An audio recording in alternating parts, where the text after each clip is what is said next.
नमस्कार दोस्तों, आज हम बात करने वाले हैं इंडिया की सबसे पुरानी माउंटेन रेंज अरावली हिल्स की। आपने देखा होगा कि ये भी बहुत विवादों में भी रहा मामला। सोचिए, जिस अरावली ने राजस्थान को डेजर्ट बनाने से बचाया, दिल्ली एनसीआर की सांसें हैं, जो ग्राउंड वाटर फॉरेस्ट और वाइल्ड लाइफ का शील्ड है, और आज वही 31.8% अरावली खतरे में है। और ये वार्निंग किसी एक्टिविस्ट ने नहीं, सुप्रीम कोर्ट के सामने रखी गई रिपोर्ट से आई है। तो आखिर अरावली को कैसे रीडिफाइन किया जा रहा है और माइनिंग का रास्ता कैसे खुल रहा है, चलिए पूरा मैटर सिंपल इंग्लिश तरीके में से हम समझते हैं। अरावली क्यों इम्पोर्टेंट है दोस्तों? अरावली रेंज लगभग 800 किलोमीटर लंबी है। गुजरात से राजस्थान होते हुए दिल्ली तक इसके पहुंचती है। इसका काम है मरुस्थलीकरण यानी रेगिस्तान को आगे बढ़ने से रोकना। अरावली रेंज जो है वो रेगिस्तान को आगे बढ़ने से रोकती है। ग्राउंड वाटर रिचार्ज करती है, इससे बहुत सारी नदियाँ बहती है। दिल्ली एनसीआर में आप हालत देख ही सकते हैं, हवा ने कैसा प्रदूषण फैला रखा है। तो ये जो अरावली जो है एक फेफड़ों की तरह काम करती है दिल्ली की। वाइल्ड लाइफ कॉरिडोर है, लेपर्ड, नीलगाय, बर्ड सब इसमें रहती है, निवास करती हैं।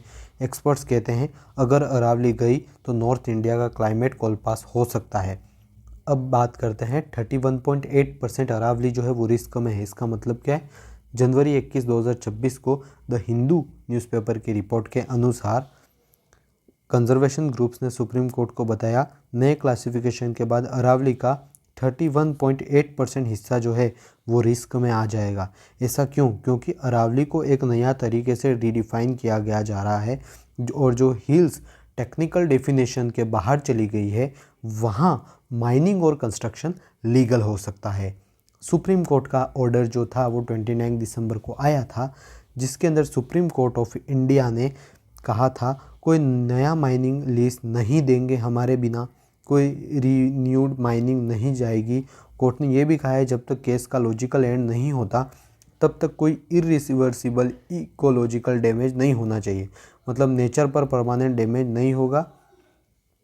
कपिल सिब्बल का दावा आर्ग्यूमेंट है, ये आप देख सकते हैं, वरिष्ठ लॉयर हैं। जनवरी 21 हायरिंग में सीनियर एडवोकेट कपिल सिब्बल ने एक इंटरेस्टिंग बात कही, माउंटेन्स को डिफाइन नहीं किया जा सकता, हिमालयस को भी डिफाइन नहीं कर सकते। ये सब टेक्टोनिक स्ट्रक्चर होते हैं, उनका मतलब पहाड़ बाउंड्री से नहीं बनते, नेचर को रूलर से मैप नहीं किया जा सकता।